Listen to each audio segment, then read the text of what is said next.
All right. Ben is laughing because who forgot to hit record again? Benjamin is laughing because we already recorded. We already did the entire emerald episode. But we didn't record it. Oh, we did not hit record. No, not we. Recording in progress. And I did not hit record. So let's be clear. But because we love you all so much, we're committed to excellence on this podcast. We're doing it again. I, by the way, would like to state, if you're going to do a podcast about drinking and you didn't hit record, you should do it again right away, because it just means more drinking and happy times. So depending on like your liver situation. Second emerald elixir of the evening. And I also want to say we recorded diamond before this. So Ben is really happy. Benjamin is really happy drinking his emerald elixir, which is Midori, vodka, triple sec, and some lime juice. And nice. Still just as green as it was the first time when we didn't record. It is extremely green. So in case you don't know, this is Thirst for Knowledge, where we drink and we learn stuff. And we are on May, which is emeralds. And we're doing it again. And I am drinking the classic emerald cocktail, which is whiskey and vermouth and orange bitters. And I'm still nursing it because whiskey is not my jam, but I'm doing it for you all. Whiskey, vermouth, orange bitters. Yeah, I mean, if you're a whiskey fan, this is a great cocktail. I am a whiskey fan, so that's going to happen later. So emeralds are barrels. And we've done barrel before, right? We have. Your birthstone, the aquamarine, is also a barrel. Yes. And in my notes, I wrote down, all emeralds are green barrels, but not all green barrels are emeralds. And the reason being, there is a color and chemical requirement to be considered an emerald. So green, trace amounts of chromium and vanadium. And Ben, I know from having just talked about this that you have a great vanadium story you want to share. Let's just get into that. I got a Scrabble word, vanadium. Somebody put down van. I had adium. It's amazing. And I made vanadium, and it caused quite the kerfuffle at the Scrabble board. But in the dictionary, there was vanadium. And in the previous recording, which didn't record, I made a nice little public service announcement saying, you should know your periodic table of elements, because every single one of them, all 118 now, are acceptable Scrabble words. They are ridiculous, and if you have an X or a Y, make some that weird letter, Z, and X, get that xenon in there. Get your xenon in there. It works. It works. We also talked about, I had to memorize the periodic table of elements in 6th grade. Like, we got a blank one and we had to fill it in. And I don't remember a lot of it, to be honest. I don't think I could do it again. I absolutely could not do it again. So, the etymology of the word emerald. We talked about that. That's interesting. Okay. Last time we tried to record this and didn't. I kind of got close to the proper pronunciation of the ancient Greek, which means green stone, and it is smaragdos. No, smaragdos. The emphasis is on the first. The first accent. Smaragdos. Yes. Yeah. You got it. And the ancient Greeks, smaragdos, became smaragdus in Latin, and from there it was bastardized in French to esmeraude, and then from esmeraude we have the original English, the first English of emerald, and that's what brings us together today. Yay! I mean, it's interesting how the translation of Greek words into sort of Northern and Western European languages happen. So, for example, Hellenic starts with an H. The vowel ita in Greece is an H, but it's E. So, like, in Greece, it's Elenos. Like, there's no H involved in that. Anyway. That's interesting. Sidebar, but yeah. It's all about sidebars. It's all about sidebars. It's like bonus knowledge. So we also talked about how a lot of emeralds are treated with oil. They're oiled to fill in these cracks, because emeralds are not super hard because they got a lot of cracks in them. Right. Unlike diamonds, in which clarity is king, most emeralds contain visible inclusions. And that's part of why emeralds are so wonderful. They have these gorgeous inclusions, and they're treated with oil that if you rub the oil on the stone, it seeps down into the inclusions that are accessible from the surface of the stone. And that increases the clarity of the stone, and it gives it an extra kind of little, fanciness to it. And it's kind of weird that in all stones you think you want the perfect, clearest, purest thing, but for emeralds, it's the opposite. They actually kind of like it. Yeah, we discussed cedar oil being used frequently because it has a similar refractive index to the emerald, and so then you would get that increase in clarity. But sometimes the least expensive emeralds are actually treated with an epoxy resin, which actually just fills in instead of oils. And the U.S. Federal Trade Commission requires the disclosure of an oil-treated emerald when it's sold. So there you go. Yeah. And there's actually a word for those inclusions in the emerald stones. You helped me with it last time, and you're gonna have to help me with it again. Jardin. Jardin. Thank you. It's jardin, which is French for the word garden. And it just because emeralds are green and the inclusions are grass-like, and it gives you the impression of a garden. And so it's part of the wonder of, the fanciness of an emerald. Yes. We also talked about in ancient Egypt, the emerald mines were Mount Smaragdos, which might be where the ancient Greek name came from.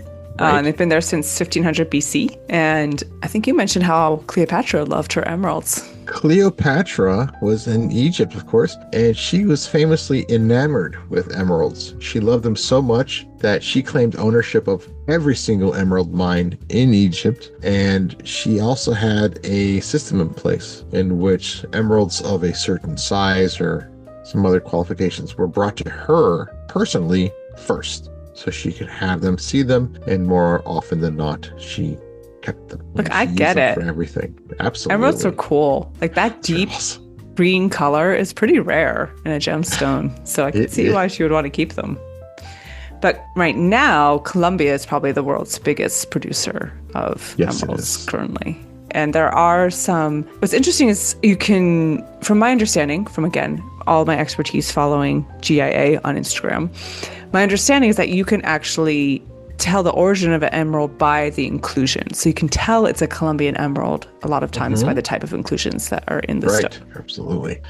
For example, bluish green emeralds, they have a cooler, calmer teal type color to it. Those are from Zambia. And you have a pure green, balanced, medium green type of stone that come from South America, and specifically Brazil. You're going to have yellowish green emeralds, which kind of have a warmer tone to it. They call them the warm emeralds. And then, just like you said, in Colombia, the highly saturated dark green often is associated with fine stones. Yeah, those come from Colombia. I just realized this. In the U.S., emeralds are found in my home state of Connecticut. Oh, right on. Montana, Nevada, North and South Carolina. Nice. And they're pretty widely distributed around the world. Afghanistan, Australia, Austria, Brazil, Bulgaria, Cambodia, Norway, Nigeria, Pakistan. Like, they're kind of all over the place. And I think that speaks to, so the beryl family of minerals is kind of widely distributed, and so I think then you get a lot of emeralds. But like you said, the finest of which seem to come from Colombia. There's actually a darker bluish kind of emerald with decent transparency and not too many inclusions that come out of Zambia. That would be nice. They qualify both on the chemical and the color spectrum of making what qualifies for a emerald. Forgive my stumbling with words. This is the second time I've been here. But Zambia makes them, which is really awesome. Yeah, so there are synthetic emeralds as well. Since they've been on the market since 1964. And there's two processes, a hydrothermal and a flux growth process. The hydrothermal makes kind of turquoise, I would say, emeralds. And one of the ways you can differentiate is luminescence in ultraviolet light. So most natural emeralds are inert to UV light, and a lot of the synthetics are not. So it's one way to tell. Right. I actually have a little science fact about UV light and fluorescence for emeralds, that they glow pinks or even deep reds, depending on how much chromium is present in the emerald. Not all emeralds fluoresce, but those that do are the ones with chromium. And it's surprisingly red, so it gives you that red light, green light effect. all of us that played that game when we were younger. I do with emeralds. Yeah, I think it is really fascinating to me that these trace elements are what would otherwise be considered an impurity in the crystal. It's what makes these amazing colors. And we'll get to this with sapphire as well, because sapphires come in almost every color. And it all has to do with what you could consider an impurity in the crystal. Sapphire that's got to be a two-parter. There's so much. We'll see when we get there. We'll see when we get there. That's in the fall, I think, right? Sapphires are sometime in the fall. Or maybe not. We'll find out. So I unfortunately didn't capture your initial reaction to this very cool emerald fact that I have. So we'll do our best to recreate. So we've talked about the GIA, the Gemological Institute of America, a few times, and it was established in 1931 to provide knowledge, standards, and education in gems and jewelry. So like I've said before, I follow them on Instagram, which highly recommend. Very cool posts. And they posted a little bit ago these fossilized shells that they received. And you're kind of wondering, like, why fossilized shells? Went to the GIA. So their Hong Kong lab received 11 fossilized shells, and they put the fossils under a microscope, and they saw numerous small light green to green anhedral emerald crystals containing very fine fluid inclusions associated with well-formed brassy pyrite grains. And these inclusions, like I said, you can sort of type emeralds by the inclusion, and so these inclusions are indicative of Colombian emeralds. So, like, why are there emeralds on the shell? So they performed X-ray radiography. So this is when X-ray beams are passed through the specimen. The X-rays are absorbed or scattered based on the internal structure of the specimen. And the remaining X-rays, or the scattered X-rays, are transmitted to the detector, which makes a pattern that can be visualized. And they found the spiral pattern of the shells, but the emerald crystals were evenly distributed, which indicated that the emeralds had completely replaced the shell material. So there's no more shell left. There was just emerald in a shell form. That's ridiculous. I know. I'm sorry. So what happened? Like, how did this happen? Amazing. I know. So the GIA worked with the Laboratoire Français de Gemologie in Paris to submit Say that 10 times fast. Yeah, no thank you. LFJ. If you're in LFG in French, look, it's been a bit since I took my last French class I had was in college. And I can do it. So they did X-ray tomography. So it's based on the differential absorption of the X-rays. So it's basically a CT scan. So you get these cross-sectional images. And again, to throw back to the Greek, as you have learned in my big fat Greek wedding, all words come from Greek. So tomography is tomos, which is slice, and graphy, which is drawing. So sliced drawing, tomography. So again, they found no remains of the original shell, and the indications that the crystals had grown from the solid parts of the animal out to the shell, and then inside into the hollow parts. They hypothesized that the shell was replaced gradually by many small crystals that later coalesced into a single crystal by a process known as Oswald ripening. Oswald ripening. It's good stuff. It's good stuff right there. So, what is Oswald ripening? Do you remember? Can you tell me, Ben? Oswald ripening. It happens with ouzo, and it is when an oil reaches the water and it... Nah, okay.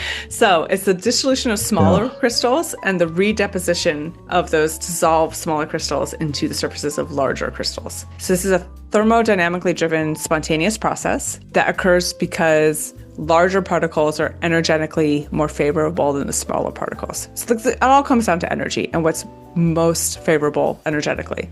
One example is the ouzo, and we'll talk about that in a bit, but the other is ice cream. So if you notice when your ice cream gets old, it gets kind of crunchy, yeah? Mm-hmm. So it's the recrystallization of water that gives old ice cream that crunchy texture. So the larger ice crystals grow at the expense of the smaller ones within the ice cream, and then you get this coarser kind of texture.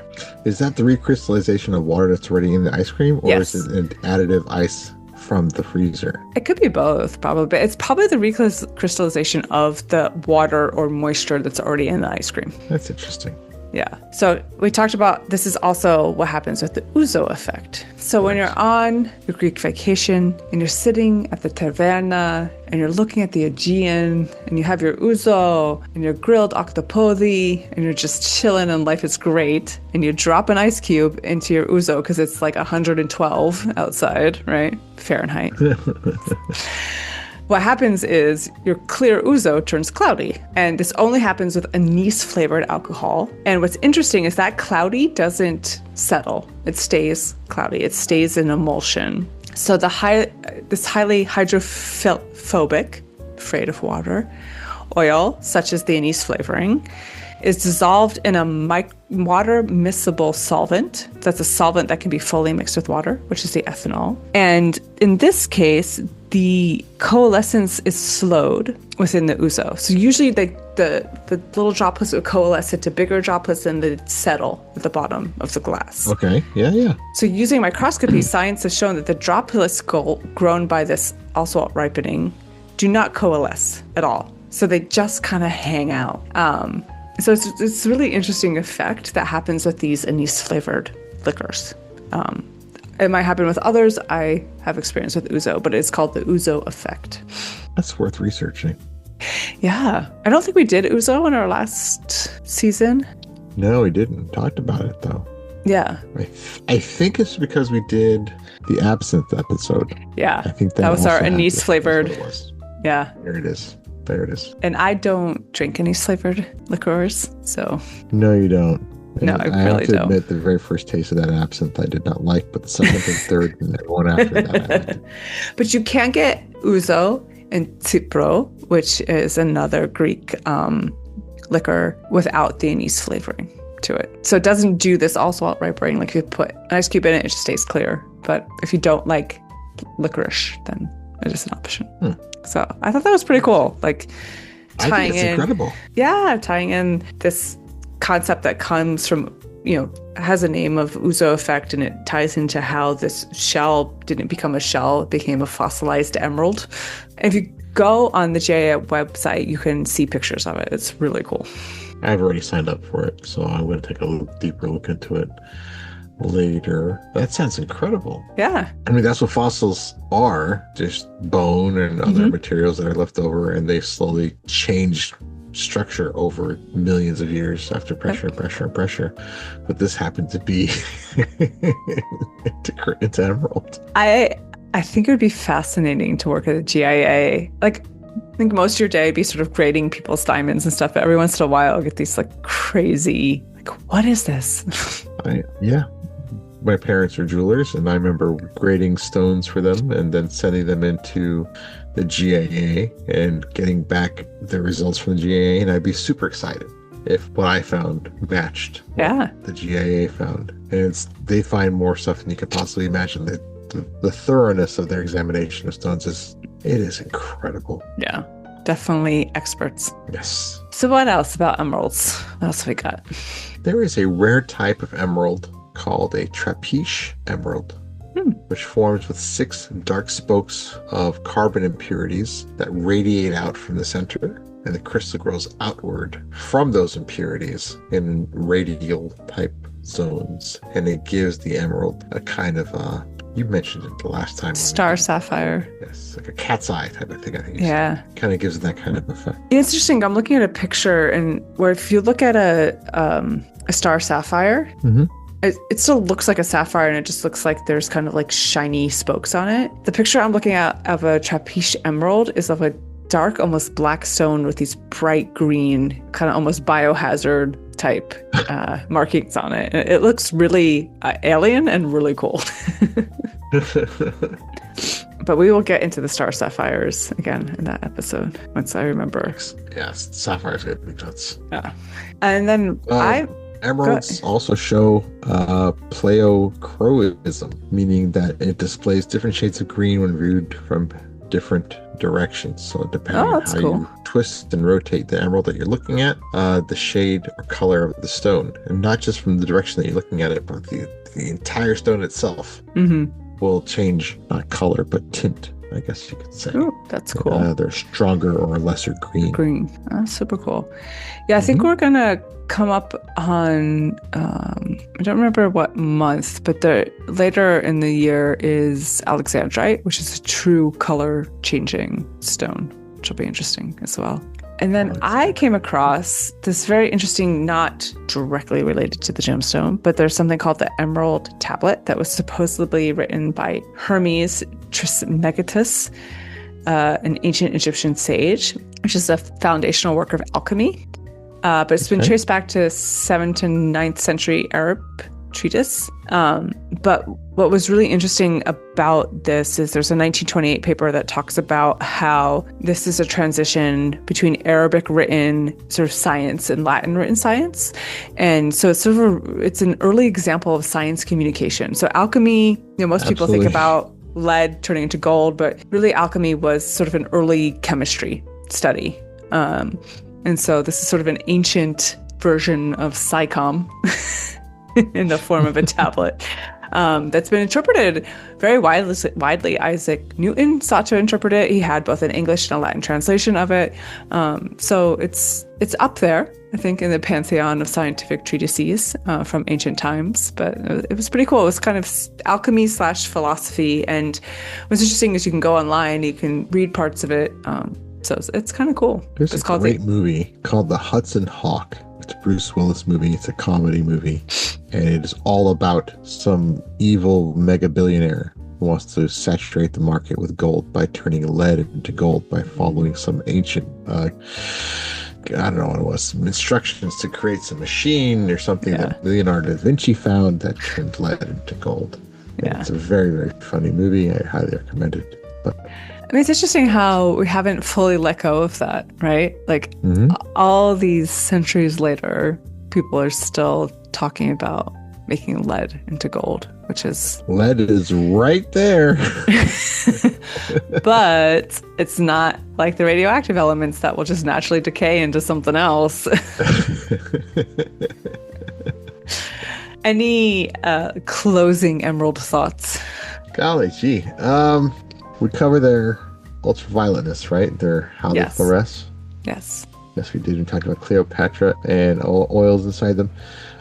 Emeralds, very much like aquamarine, which we covered before. Some specimens have liquid water contained deep inside them. And given how incredibly old emeralds are, there are some emeralds with samples of water from the earth hundreds of millions of years ago. That's very old water, and it's cool. I think just the fact that it carries this little time capsule inside of it is a wonderful, wonderful thing. That's super cool. So that's emeralds. Very green, very cool. Very barrel. Very cool. Can we say very barrel? Very barrel. Very barrel. So thank you for two cocktails in. Learn my words. All right. Thank you for listening to this episode of Thirst for Knowledge. We hope you had a little sip. We hope you learned a little bit. If you like us, hit all the buttons, subscribe, rate, review. That's how people can find us. And definitely share us with friends. And we will see you next month. See you next month, everybody.